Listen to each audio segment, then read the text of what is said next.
Okay, Shreya, it's live now, making you a host. Right.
Shreya, you're on mute. Oh, yeah, sorry, thanks. Hello, everyone. Good afternoon. Hope all of you are doing well and keeping safe. I'm Shreya, and on behalf of NASSCOM Product Connect, I welcome all of you to our NASSCOM Product PM 101 series. And today's session, we will focus on product technology.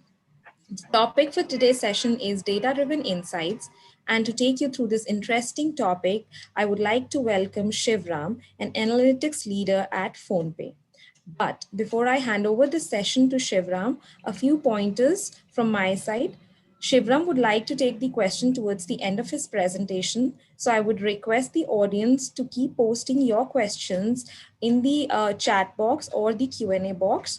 Shivram would be taking them towards the end. Also, audience, please do not forget to leave your feedback after the session, as this would help us to make our webinars better. Thank you from my side, and over to Shivram now. Awesome. Thanks a lot, Shreya. And quick shout out to NASSCOM Product Connect as well for the initiative and the opportunity to kind of allow me to make this presentation. So thank you guys for that. Looking forward to this. To the others, the rest of the 41 odd folks who are currently there on the call and the ones who are going to be coming in as well. Hello, good afternoon, and thanks for joining in. Before we kind of get to the topic itself, just want to give a very brief introduction. My name is Shivram, but I usually go by Shiva. So at a later point in time, if we ever cross paths, feel free to call me that. And what I do, folks, is I lead analytics for all of product and all of experience at PhonePe. So I'm assuming that most of the folks on this call or on this webinar are aware of PhonePe or are aware of the brand. Again, assuming that a lot of people have seen IPL. So what I kind of do is we lead insights, or rather we're responsible for generating insights across a lot of these areas, and we'll cover some of those to some degree of detail. Prior to that, been in analytics throughout my career. Started off at Mu Sigma straight out of college, and donned multiple roles on the services side, on the product side, before landing on my before landing at PhonePe, which is where I am currently. So that's a very brief introduction. Outside of work, dabble myself with a little bit of quizzing, and when time permits, kind of get some long distance running in as well. So that's on the person side. I'm sure we'll get to know each other outside of this webinar as well. So without just let me start my timer. Cool. So what I want to do over the next 45 odd minutes, and I want to keep the session as interactive as possible. So please feel free to just kind of drop in your chats or kind of comments on Q&A, and we'll kind of try to take some of them depending on how we go. But what I want to do over the next 45 odd minutes is broadly cover three things, right? So given that all of this entire webinar is around product management and on product management principles, what I want to cover is how do you fundamentally approach the problem of data, and how do you approach the problem of driving analysis specifically for product managers. So this could be applicable if you're an aspiring product manager. This could be applicable if you're a product manager who's just started practicing in any firm. At the same time, it could even be applicable if you're somebody who is looking to further beef up your product vertical, or just looking for certain, say, best principles or kind of guidelines to further improve this particular function. So we'll cover a bit of those fundamentals.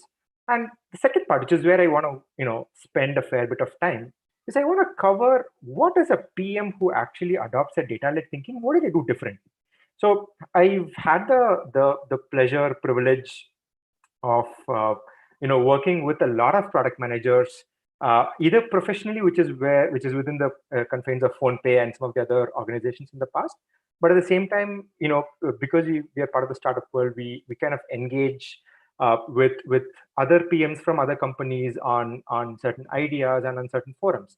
And based on these experiences, I kind of noticed that there's a certain pattern where there are certain PMs who kind of go with a data-led thinking, and we just want to cover what kind of makes those PMs tick. Why are they very, very successful in building a product that everybody wants to use and be a part of?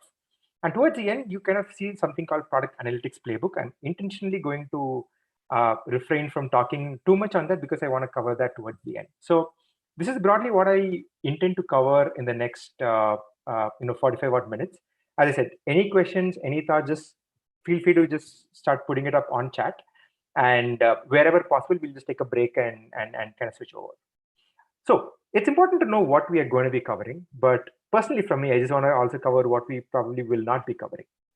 So we will probably not be covering the specificities of what analytics is. Yes, we will kind of scratch the surface and whatnot, but we probably might not be getting into how can you become an analyst, or what are all the different kinds of nuances that is there in analytics. That would be a very different session altogether. So maybe at a later point in time, that might actually be a separate topic, but probably something that we'll not be covering today. So we'll not be covering specific analysis techniques or methods or whatnot. And I want to make it absolutely clear. So there is no magic bullet when you're talking about how do you drive the right data insights from your product or for your product. So more often than not, we kind of start thinking of data as like a magic box. Want to break that myth straight off the bat, that there is no magic pill. There is no magic solution that exists which will just kind of make all your product work miraculously. So that is something which doesn't exist, and so by default we will not be covering. So broadly speaking, ladies and gentlemen, the intent is this session, or the topics that I want to cover, is more in terms of what it means as a persona or as an ethos to actually cover when somebody says that, hey, I am data led or I am data driven, as compared to rather working on specific solutions. So what I want to, or rather the takeaway for me is that if I'm going to be able to open up the possibilities that, hey, these are all the different ways in which I as a product manager should be thinking, or I as a product manager should be looking at data to help me go forward, that would be like a victory from my side in terms of imparting the knowledge that I kind of set out to impart. So it's all about kind of opening up the right kind of thinking that a good PM needs. So want to start off with something which with a comic that a lot of people might know, Dilbert. If you don't, do check them out. There, in my opinion, they're probably one of the smartest comic strips that are out there, predominantly focusing on everything business. So you have the gentleman on the right who is Dilbert and his boss. So he kind of says, you know what, the second option just feels right. Let's go with that. And Dilbert, helplessly says, should we always ignore what the data says, or is this more of like a one-time thing, right? And your boss says, you know what, it's called intuition. And I personally probably, want to like this comic strip a lot because of that last line, that it's a slippery slope to witchcraft, right? So the underlying question that I want to ask is this. Let's say if I actually put a gun to your head, right? It could be on a particular product feature, or it could be on a product decision. If I put a gun to your head and I say, hey, will you trust your instinct or will you trust data when you're going to answer my question? What is probably going to be your immediate reaction? Feel free to, put your thoughts on chat. We can wait for a few seconds and see if there are any thoughts kind of pouring in.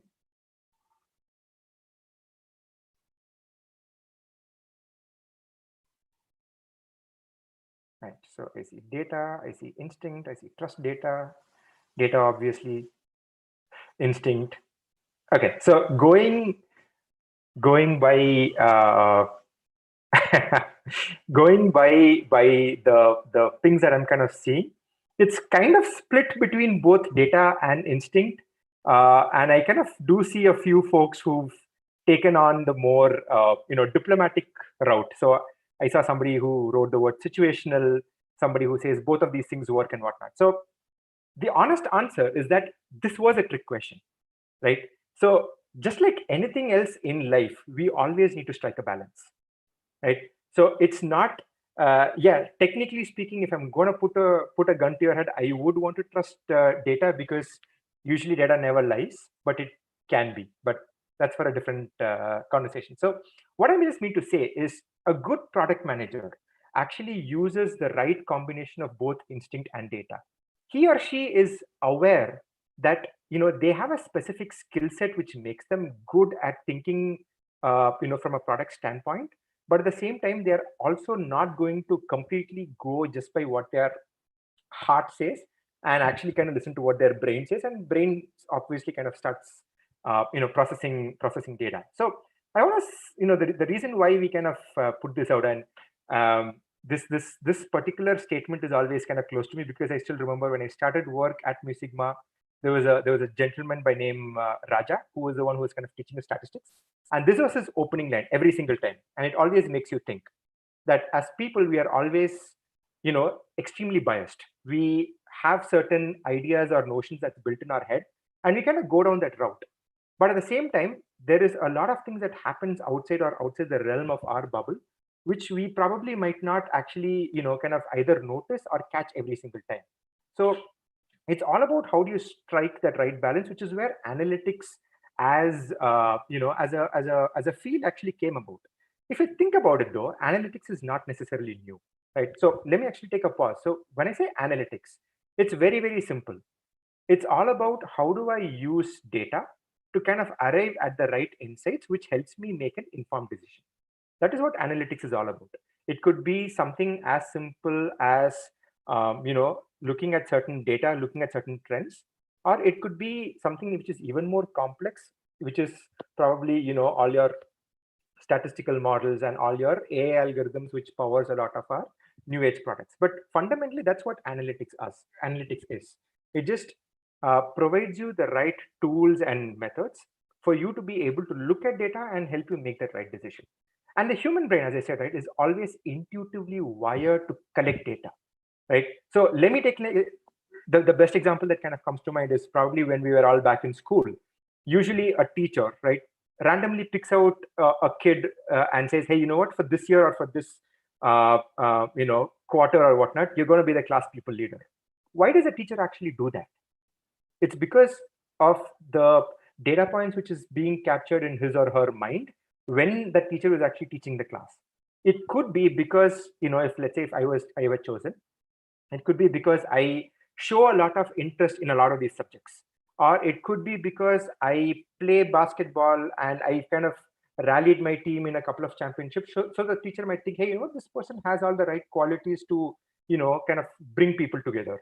Or alternatively, if this person, if the teacher says that, hey, you know what, I've always noticed that Shiva doesn't listen much in class. If I make him the leader, maybe he might actually start paying more attention to school and whatnot. So all of these decisions are taken because the teacher has consciously started noting all these data points inside her subconscious memory. And that's what analytics is all about. It's now become much more easier because in the last few years, or probably the last couple of decades, data collection and processing, which is through systems, the rate at which any product or any system is actually generating data, that has become A, very, very cheap, B, very, very accessible, which means that you have a lot of data and you can collect n number of things. That obviously opens up the possibility of you as a professional to be able to start using these things to your competitive advantage. So that's probably where analytics kind of came from, right? It's not necessarily new, but it's just that the rise of technology has just made life easier for us to be able to analyze all these things. Now, I said it's always about striking the right balance, right? So on the right hand side, you have everything which is intuition based, and on the left hand side, you have everything which is data based. Each one has its own pros and cons, and I just want to cover quickly some of those, right? So when you're looking at intuition, which is everything on the right hand side, the bottommost thing is bias. Humans are biased. We have n number of things which makes us think that we are always right? So you have cognitive bias, you have association bias, and whatnot. So effectively speaking, the human mind, or we are trained to think that, hey, I'm always going to look for answers which validates my own thought or which validates my own thinking. That's how we kind of think. So the minute we start listening only to our heart, we kind of completely remove all of these biases. Pride. Yes, I use the word pride because we've heard this far too often that, hey, you know what? I've been a manager and I've been kind of working in this space for 15 years. Are you telling me that the data knows more than what I do? This is an example that personally I've had so many number of times that if I had gotten 100 rupees for every single time somebody had told me this, I would probably be, fairly wealthy right now. So the minute, one's pride or ego kind of comes into the picture, then it also automatically starts distorting the way they want to think and not necessarily what is happening in reality.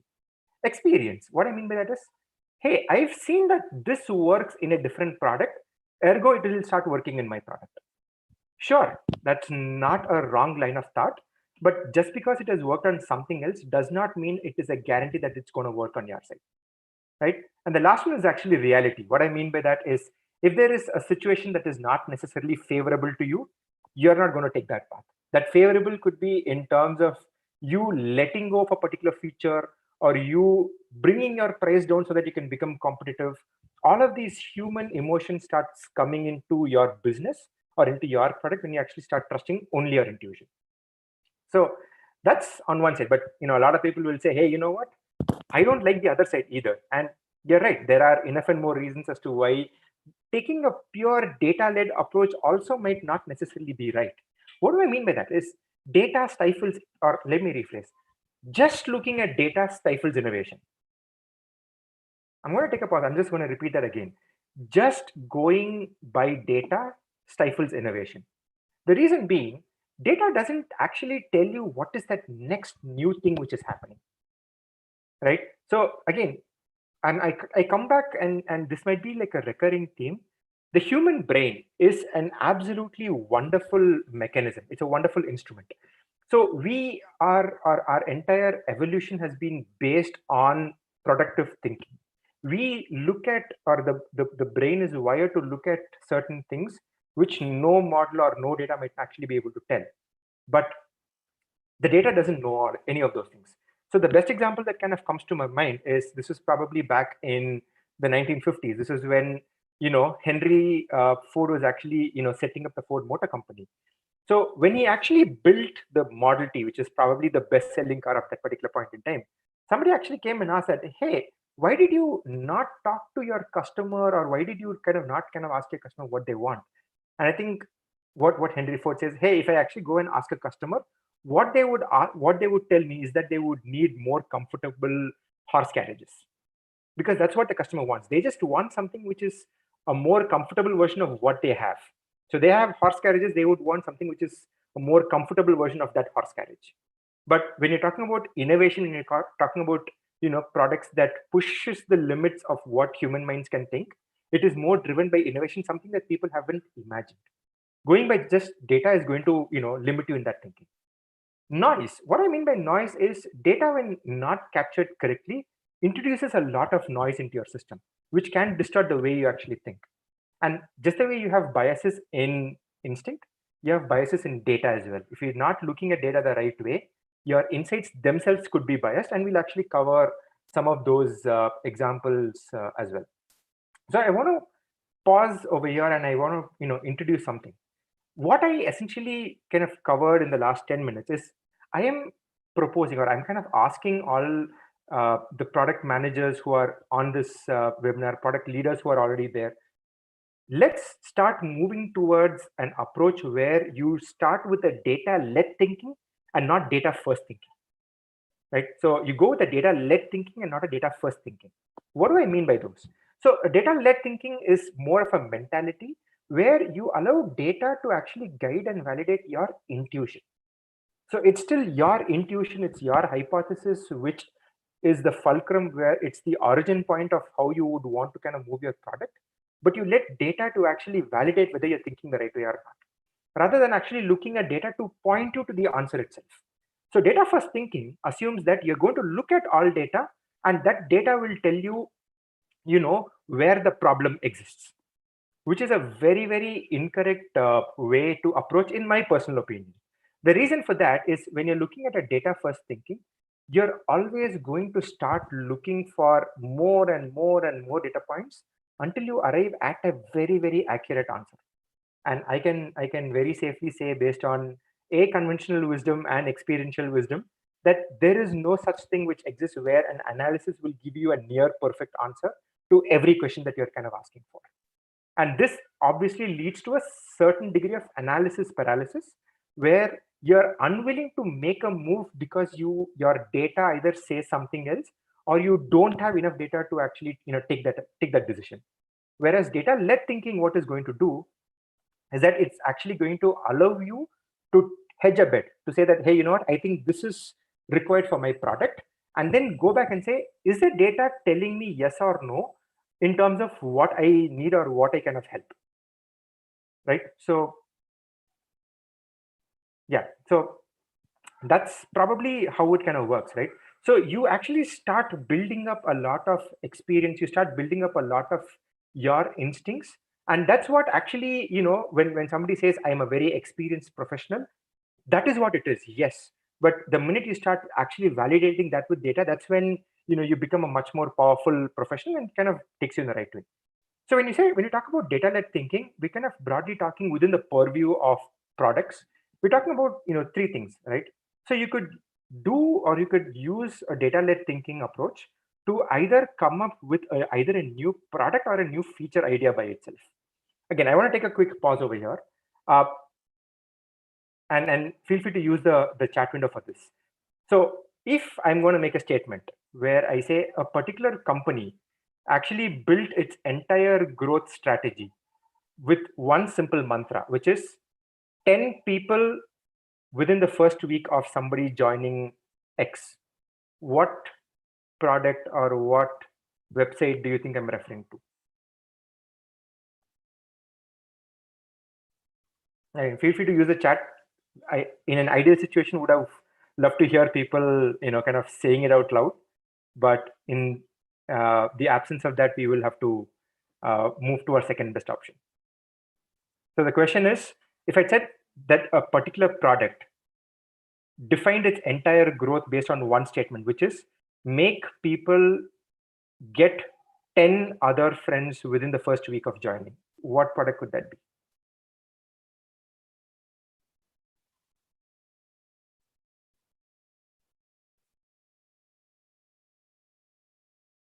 Right.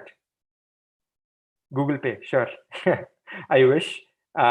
No, so essentially any form of social network, but this specific example is that of Facebook. Yes, it is Facebook. And to be very, very precise, right, what their the growth strategy was, within the first week, or sorry, within the first 10 days, get people to add 7 other people within their connect, within their social circle, and they are more likely to actually stay on the platform. So would somebody have kind of thought about this if they were actually going ahead looking at data? The answer is no. what essentially happened in real life is the product managers had a very good understanding of what the product meant, which is to connect people. And what they essentially then did was went through their data and looked at the number of people that, in the first 10 days, if somebody had connected with 2 people or 10 people or 20 people, how do they essentially continue to use Facebook? And they essentially arrived at a certain number. That number could have been 8. That number could have been 6 either, sure.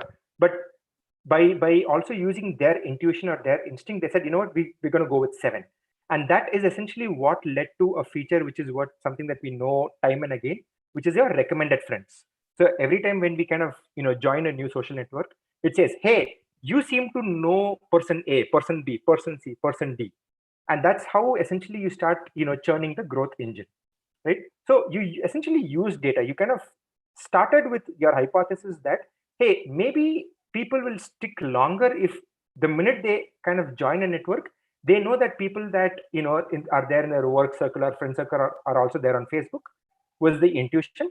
And looking at the data then essentially make them arrive at, hey, you know what, let's look at adding in 7 people in the first 10 days. That's your product or a feature idea.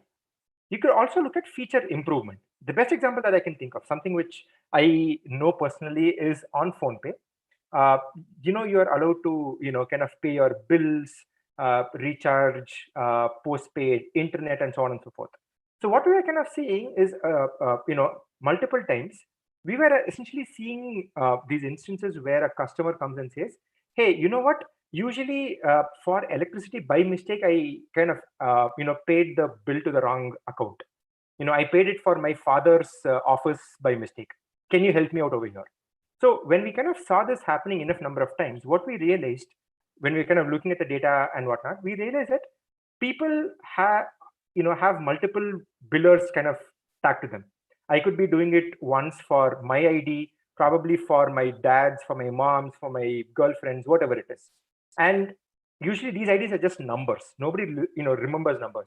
So you just kind of go ahead and by mistake you kind of send it to somebody else, right? So what we did is something, it wasn't revolutionary, but it actually helped making that user journey much more better, which was the fact that we just added the potential or the possibility that you can give a nickname once you add a new biller. So if you have 2 bills, bill ID 1234 and bill ID 5678, you can make a mistake.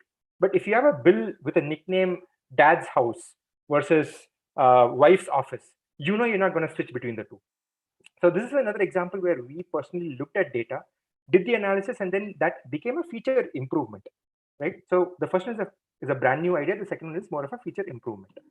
And the last one is where we essentially look at data to either kill or keep a feature. Sometimes there are certain features which just becomes redundant. You look at data and say, hey, do I need to kill the feature, as in remove it completely, or do I still need to keep it? So all of this embodied, right, is how a data-led thinking is going to make you guys as product managers build products that the customer needs, but at the same time also kind of fulfills the basic tenets of what the product is supposed to be doing.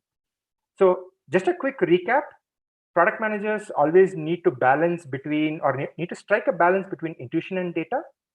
It's always good to adopt a data-led thinking rather than a data-first thinking, because a data-led thinking allows you to explore things that you haven't necessarily thought of.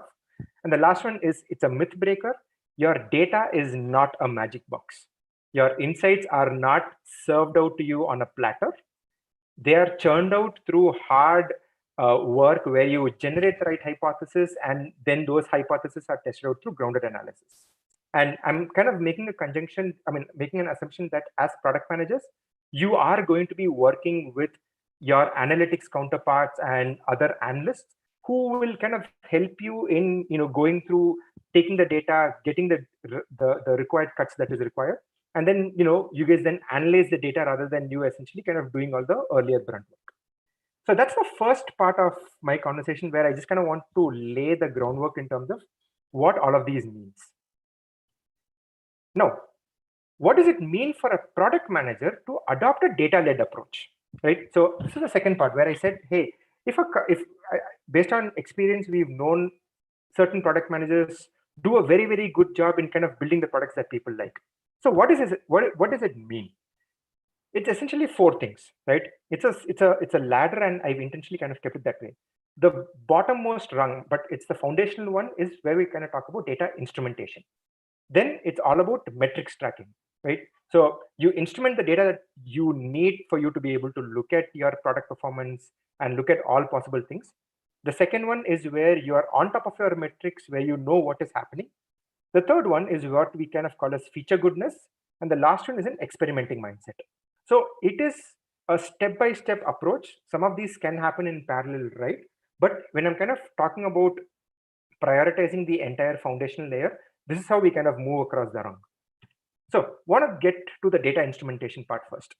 So Gartner essentially predicted by in 2021, almost 80% of products will solely rely on data generated from these products to actually drive the decisions and to also measure your customer health, which means that data is an integral part of your entire product.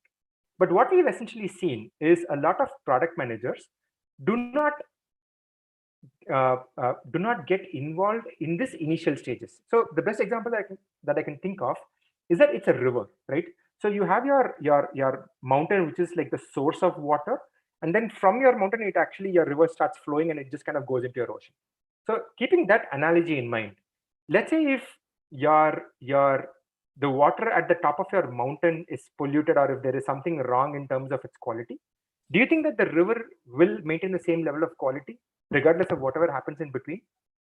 The answer is probably a no, right? So going by that, product managers, or rather product managers who adopt this data-led approach, what they do is they get involved right at the beginning when you're talking about, hey, I'm building a product or I'm building a feature. What data points do I need, right? We can cover this in extreme levels of detail, but what I want to do is I just want to talk about the possible kinds of data that you can actually start picking. And again, this will be very, very different if you're building a B2C product like, say, PhonePe or Uber or Swiggy and whatnot. And it'll be different if you're building more of a B2B product or a SaaS product, like, I don't know, a Freshworks or a payroll management system and so on and so forth. But foundationally, you could classify your kinds of data into one of these three types. The first one is broadly what we call as transactional data, right? So why is this needed? So that I can identify an end customer action, right? So if I'm talking about Flipkart, the transactional data are all the orders that people kind of place on Flipkart for all the products. If I'm talking about PhonePe, it will be the transaction. If somebody is actually sending money to their friend, if somebody is actually paying their bill, that is an example of a transactional data, right?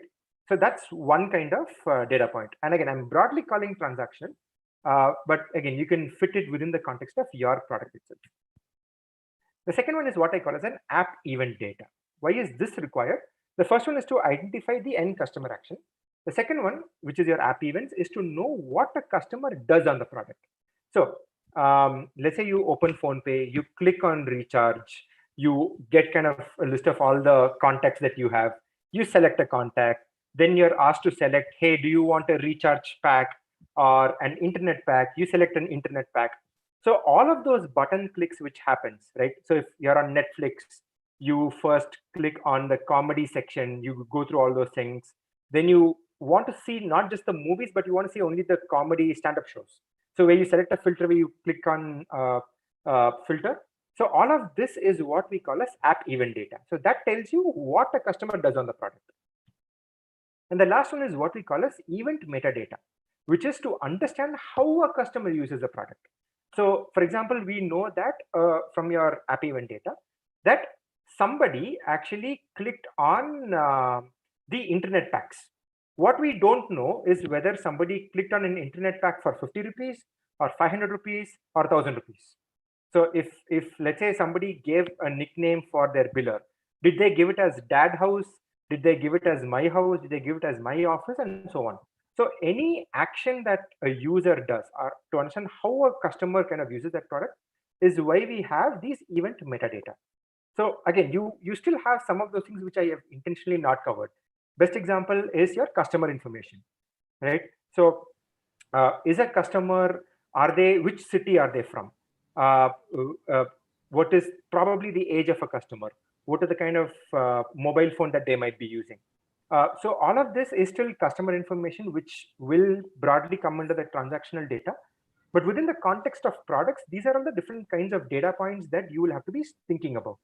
And again, the reason why I'm kind of calling this out, it's important for you guys to know what are the different kinds of data that you can be capturing. Again, this comes with experience. As you start building more of these products, as you start building more of these features, you will start kind of figuring out which data point you would need for what kind of product. So one of the things that we kind of do at PhonePe is, before every product or every feature is actually rolled out, what the product manager does with the analytics team, they essentially sit in a room, they chart out, hey, what are all the different use cases that I am building this feature for? And based on that use case, we then say, okay, I want data point 1, 2, 3, 4, 5, 6, 7, 8. So that gives an idea of the product manager in terms of what are the measurement things that they want to look at. And it will also give the analyst an idea of, hey, these are the kind of analysis or these are the kind of ideas that I would have to start thinking about once the feature goes live. So this is a very important step, something which is very easily missed. But missing instrumentation is very, very costly, because that would make you, the product managers, essentially fly in the dark, because you don't know whether some things are working or not. And without that feedback, it becomes difficult for you to do any sort of course correction. So that's our first step, which is on data instrumentation. The second one, if you remember, is where we said we want to talk about tracking your metrics. So again, please use the chat. If I say that the below description is your best friend as a product manager, what am I referring to? So it's made using a variety of materials ranging from rubber to plastic. This device is used for guiding items to a container that has a narrow opening. So if this is the description that I give for a particular, product or feature or whatever it is, what do you think is the answer? And this particular thing is probably every product manager's best friend. All right. Absolutely. I think Venkata, Sagarika, Sparsh, all of these people got it spot on. I think they were just a little quicker than the others. But yeah, I'm essentially talking about funnels, right? So a funnel is where, is probably the most basic fundamental way in which you essentially start tracking the performance of your product. What do I mean by a funnel? It's essentially, what you kind of see on the left-hand side of the screen over here. It is essentially the sequence of steps that a user goes from the time they actually start using the product to when they essentially complete a transaction or they stop using the product. And just in the shape of a funnel, as somebody goes through more and more steps, the funnel starts becoming narrower. So this by default is every product manager's best friend, and every product manager uses this in every possible imaginable way. So just want to cover a few more metrics, right? So what do we mean? What are some of the metrics that we have? You have the top of the funnel, which is in this example total sessions, but it essentially refers to anybody who started using the particular product, right? So what this means is how many users or how many visits came into your funnel. So if I say that my top of the funnel is about, I don't know, 50 million in a day, 50 million users in a day, it means 50 million people actually open my app on a given day. If I say my top of the funnel is about 75 million visits, it means there were 75 million times my app was opened. Doesn't matter whether it was done by 1 user, 10 million users, 20 million users. So that's the top of the funnel. And then you have your bounce rate. What do you mean by a bounce rate is when a user comes into your product, right, through any mean. They just kind of land on a page and they essentially go out without doing any action. So that's your bounce rate. So if your bounce rate is high, you as a product manager instinctively know that, hey, you know what? Something is very, very wrong over here. I'm taking all the trouble to make a user come onto a page, but they're not doing anything over there. Why? That will be your immediate line of questioning. And then you have your end-to-end conversion, which is of all the users who came into my funnel, how many of them actually had a transaction or how many of them made a transaction? So typically, if you take any e-commerce funnel, your conversion rate might be about, say, 2%, 2.5%. Meaning for every 100 users who come into your product, 2 of them make a transaction on that particular day, right? So that's your conversion metric. So these are, again, the basic metrics that are there in funnels. I'm sure there'll be more and more, but as product managers, this is your starting point, right? You need to always be on top of your funnel. You need to know how your funnel performs and at which stages you're seeing either your product doing really, really well or doing really, really bad, because that just points you in a direction to actually start exploring more. Now, what are the different kinds of funnels? Funnels can be of two types. One is where you talk about an absolute funnel, and the other one is where you talk about a relative funnel. So again, just a simple example over here. Let's say you have about 1 lakh users coming into your top of the funnel, out of which you have 70,000 people who actually saw the product page. And out of the 70,000, you have around 60,000 who essentially, clicked or added a product to cart. So in this example, when you're talking about an absolute funnel, all your percentages, which is this particular column on the right, everything is calculated as a percentage of your top of the funnel. So in this case, it's going to be 70,000 divided by 1 lakh, which is 70%. 60,000 divided by 1 lakh, which is 60%, 24%, and 13%. So what this tells you is it always gives you an absolute view of how each of these steps are doing as compared to my overall traffic, people who are coming into my product. Whereas relative funnel is going to be a percentage of only the previous step, right? So the way we can do this is when we say users who added a product to cart, their relative percentage is 71%. It is 50,000 divided by 70,000. So this just tells me that of all the people who kind of came to this page, 70% of them actually moved to the next page. But on this page, people, the users who are choosing a payment instrument, only lesser than half of them essentially move to the next page, which means that a product manager intuitively knows, hey, I'm going to start digging a little bit deeper into that. So those are our basic funnels. And again, just like anything else, you need to be looking at both absolute funnels and relative funnels for you to be able to get a better understanding of where your product is leaking, right? So this is your funnel. And now if we essentially take this and we start applying it on a time series, it opens up a lot of possibilities. Has my top of the funnel, how has it been trending in the last 1 month? How has it been trending in the last 90 days? What do you kind of see over here? So every single time the green line, which is your top of the funnel, and your blue line, which is conversion.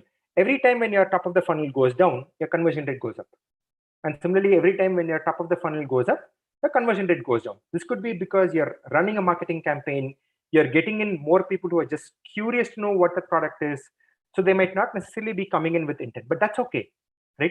So when you start looking at all of these funnels on a longer timeline, you will know, certain changes that, you had introduced sometime in between and how that essentially made your product better, right?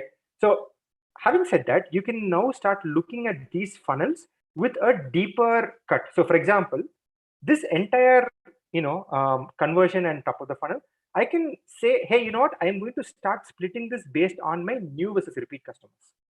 I am going to start breaking this entire funnel in terms of whether they came through Google search, or whether they kind of came through social media ads or through paid ads. I'm going to see if the funnel differs for my brand new customers who've been with me for 3 months to 1 year, 1 year to 4 years, and greater than 4 years.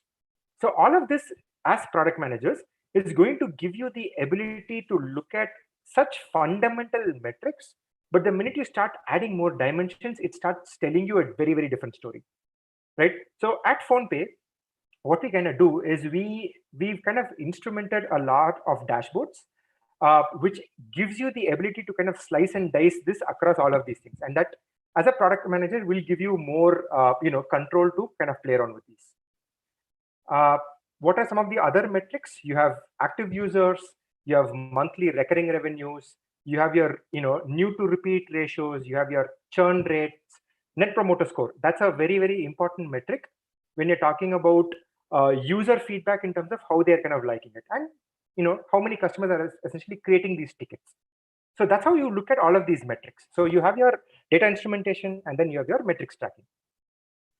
Moving on, you're talking about feature goodness. So what does that essentially mean, right? So while you have a particular product, a product is made up out of slew of features which it kind of encompasses and makes it a whole product. So it's always good for a product manager to essentially take a pause and start looking at individual features. For example, is a feature even being used?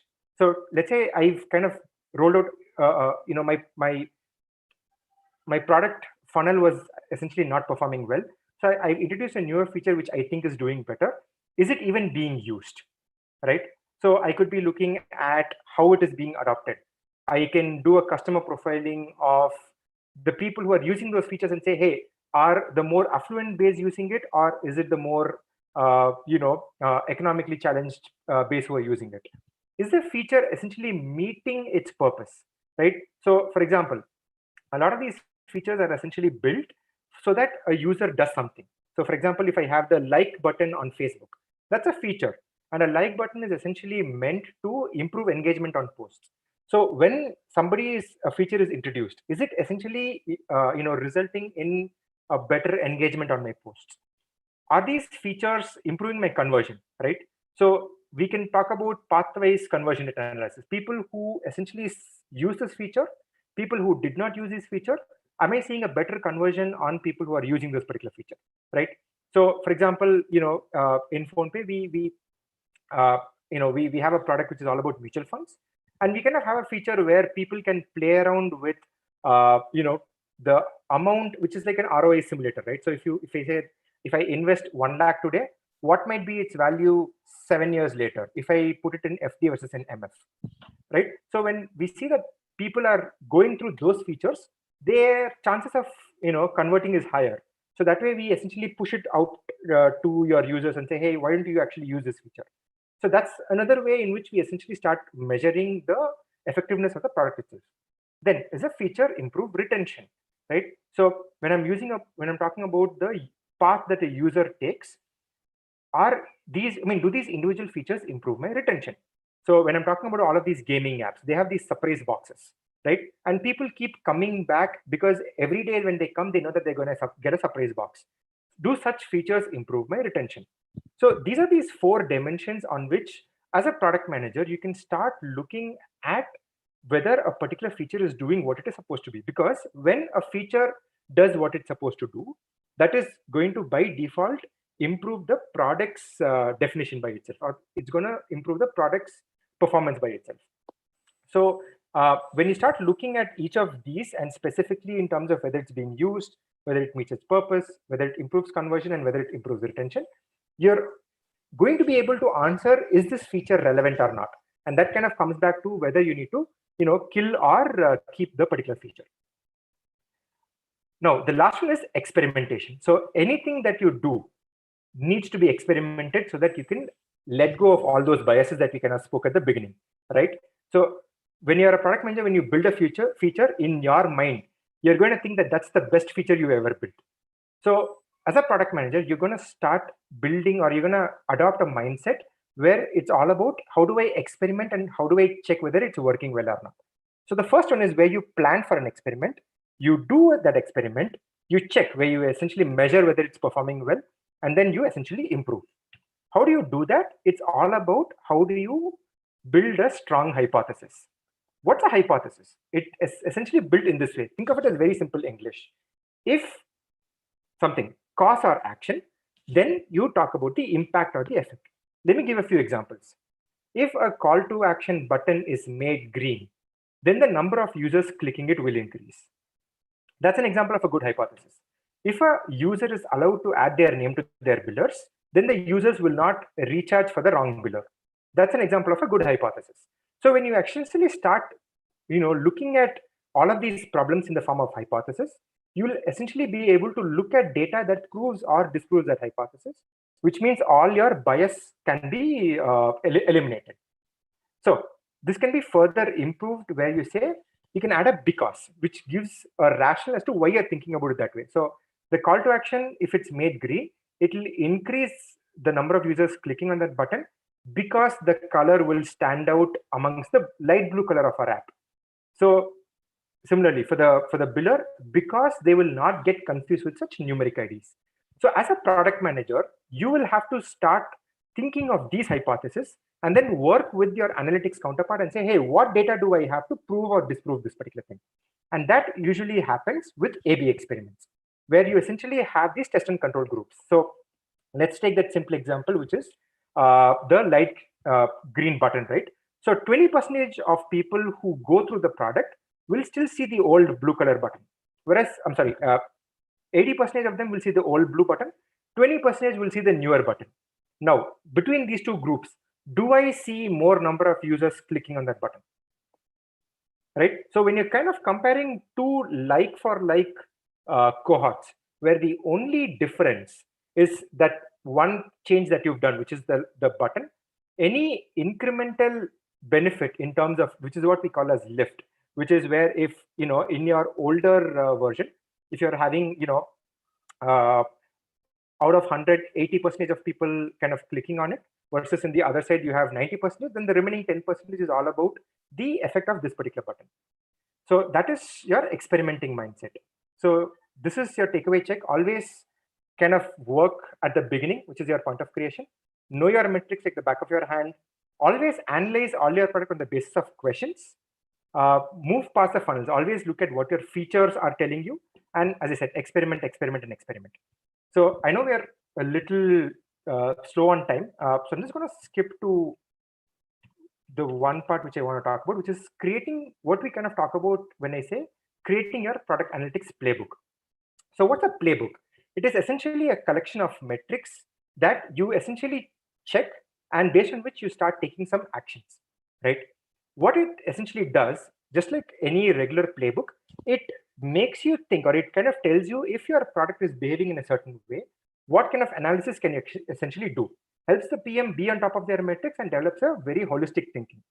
So there is no template or canvas, and this is a work in progress thing that we're kind of doing at PhonePe, where we are essentially defining a metric variance.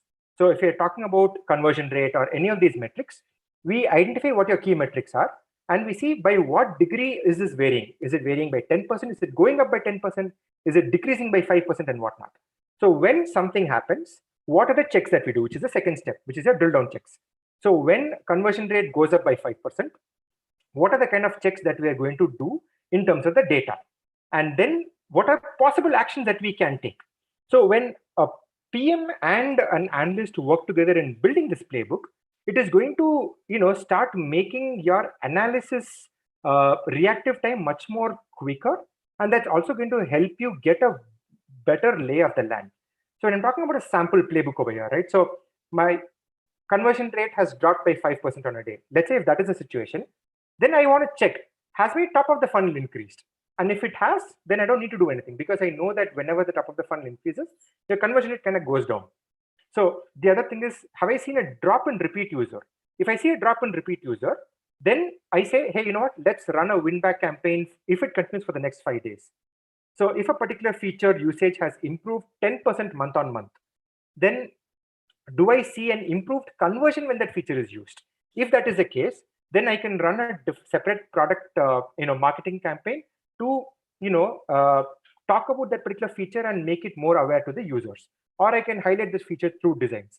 So building such a playbook is what we are essentially working, and something that we would or I would personally recommend to you guys, where you work with your analytics counterparts and this structure can be used, right? So that's probably the last thing which you wanted to talk about, which is on your playbook. So you kind of the thing which I kind of wanted to cover is, you just need to, as a PM, you need to kind of basically understand statistics and probability and how basic data kind of works in terms of distributions. You need to watch out for certain bias, and you need to kind of create your own playbook. So those are the broader that's the broader message that I had for PMs who are kind of looking to become data driven, not necessarily data driven, but data led. And with that, thank you. We will start taking questions. Shreya? Thank you so much, Shiva. Such an interesting session. Audience, if you have any questions for Shiva, I request you to ask your questions now. In the meanwhile, I can see that Ali Asghar has asked a question, Shiva. He asks, if the client talks about the features or additions, which are very technical and out of your domain of understanding, what should you do if you're not aware of the technical, what your technical team can take up? Got it. So I think this might be more of a traditional product management question, but I can still try and answer it the way Ali. So typically what we've kind of seen is, it's always going to be a question of being honest with some of your clients. So based on whatever understanding you have of your product, I think it's always going to be better if you be upfront and say that, hey, we probably might want to kind of discuss either with our technical team and talk about the feasibility of whether this feature can be built or not. So again, not necessarily my direct domain, so wouldn't be able to help you out clearly on that. But that's at least what I've seen product managers do, wherein when they're out of their depth, they do kind of call that out, and it's not necessarily a bad thing. Right, thanks, Shiva. Sparsh also has a question. Will competitive status quo be a parameter for feature goodness? Okay, that's a brilliant question. That's a wonderful question, Sparsh. Thanks for that. The answer is yes. So all these features which are kind of being built, nobody essentially kind of, wakes up and thinks about a feature that nobody else has built before. Most of the features or most of the things that when you talk about innovation, it's not necessarily about, identifying something that nobody has ever built before. It's all about building a feature or building something which is incrementally better. So the biggest challenge that we kind of face in PhonePe or whatever is you don't necessarily get information. If I take Google Pay, right, and let's say that there is a particular feature in Google Pay, let's take scratch cards. So Shiva will not necessarily know how Google Pay scratch cards are performing. There's no way for me to know that. Similarly, for Google Pay might not know how well our scratch cards are performing. But what we essentially try and do is we essentially kind of use, again, some degree of intuition and see with our internal data how a particular feature is kind of being used. And then it's all about making a intuition based call that, hey, this feature seems to be working better for Google Pay. So it's a very, very interesting question, one for which there is no direct answer because we don't get that information of our product features. I'm sorry, of our competitors' product features. So there are certain data aggregators which just tells you that Google Pay gave away, I don't know, 500 million scratch cards, whereas PhonePe gave away 800 million scratch cards. So certain aggregated metrics might be there, but trying to very specifically compare feature to feature, you don't have the data to kind of go with it, but that's where talking to your customers will essentially help. So as much as data in terms of quantitative analysis is going to tell you, that is still going to tell you your landscape based on your internal data. When a product manager talks to the customers directly through calling campaigns, just to talk to people who've used the feature recently, you will also kind of hear certain anecdotal things which you will then corroborate with your internal data, and that gives you a slightly holistic picture. So thanks for that question, Sparsh. All right. So I have one more question from Ramnath. Okay. I've just requested him to type his question. Okay. So in the meanwhile, we have one more question. What are some usual pitfalls or biases that one should be careful of while analyzing and interpreting the data? Got it. Okay, so broadly speaking, I would just look at two different pitfalls or bias, right? So when you're talking about a pitfall, when you're looking at distribution, let's say if I look at the number of customers who are using a particular feature based on which city they're coming from, type of city, let's say tier 1, tier 2, tier 3 city. And if the data tells you that 80% of people who are using this feature are coming from tier 3 cities, then as a product manager, I'm just going to say that, you know what, this feature works very, very well for tier 3 people. But if I also look at my app, and if I look at an app level, from which tier users are coming from, probably 81% of the people are coming in from tier 3 cities. So now with both of this information, you get to know that 81% of all my users are coming from tier 3 cities, and 80% of people who are using this feature are coming from tier 3 cities. So does that mean it's working only for tier 3 cities? The answer is no. So it's all about looking at these insights from different dimensions. So I would rather have this, as a view And I would flip it around and I would ask, out of all the people coming from tier 3 cities, how many of them are using the feature? And if that number is high, then you can make a decision that, hey, this feature is truly working for those people. So it's all about looking at all possible dimensions that are there in the data, which is probably number one. And number two, which is a very standard statement that you would hear from any statistician or analyst, is correlation is not causation. So what I mean by that is, just because two things are correlated does not mean one is causing the other, right? So we kind of, the best example that we can have is the sales of ice cream and the sales of cooling glass are correlated. But does that mean that ice cream is making people buy sunglasses? No. It's because in summer, people eat more ice cream, and in summer, people tend to buy more sunglasses. So it's because of this one hidden thing, which is the weather, which is actually making this correlation. So these two would be the things that, as a product manager, it's always good for you to kind of look at when you're seeing whether that insight really makes sense or not. Hope I answered that question, whoever was the anonymous attendee. Okay. I see In another. interest of time, Shivram, we can take one more question from Ramnath. Okay. He says a lot of innovation success depends on the future prediction, whereas data is about past. So how will data insight with past bias help in building new product feature?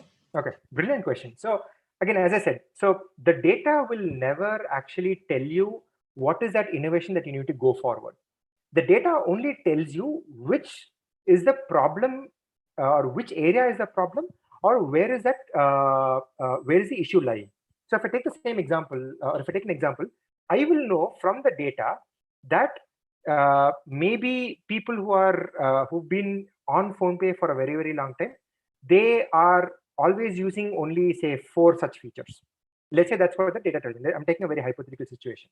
So that's what the data has told me. But data cannot tell me whether what is that newer feature which PhonePe needs to build to make sure that my older users continue to stay with me. So I have a problem area that has been identified with data. And after this, it's all about how the product managers, how the business teams, how your leadership team thinks about what is a strategy that I'm going to have for PhonePe. And let's say, hey, you know what? I think that older users will want to start looking at how they can start managing their wealth with PhonePe. Let's say that's the hypothesis that comes to that's a strategy that's been identified. Now I can look at data and see whether the strategy makes sense, right? So it's all about identifying an area of problem, which is what data does. Then it's the strategy and people's experience which starts coming in. It's all about talking to your customers, which builds that way forward. And once you have that, then you try to validate if there is any data that I can use to see if I'm going in the right direction or not. So it's always a combination of data and experience which drives that innovation, and not just one or the other. Do we have time for one more question, Shreya? Yeah, Shiva. We can just one question and request you to answer it very briefly. So how can one train oneself to get more data literate and work towards becoming data led? Okay. Are there any good resources or books that you would recommend? All right. So maybe I will just add this in the speaker's note and probably share it if we do share this presentation out. A good product manager is always good for you guys to learn the basics of data analysis and get comfortable with at least basic data manipulation. So you have enough and more options open in the form of Coursera, Udemy. So personally, I think there was one from Johns Hopkins University, which talks about the basics of data analysis using SQL, which is a good place to start. It just tells you how to look at these basic data cuts.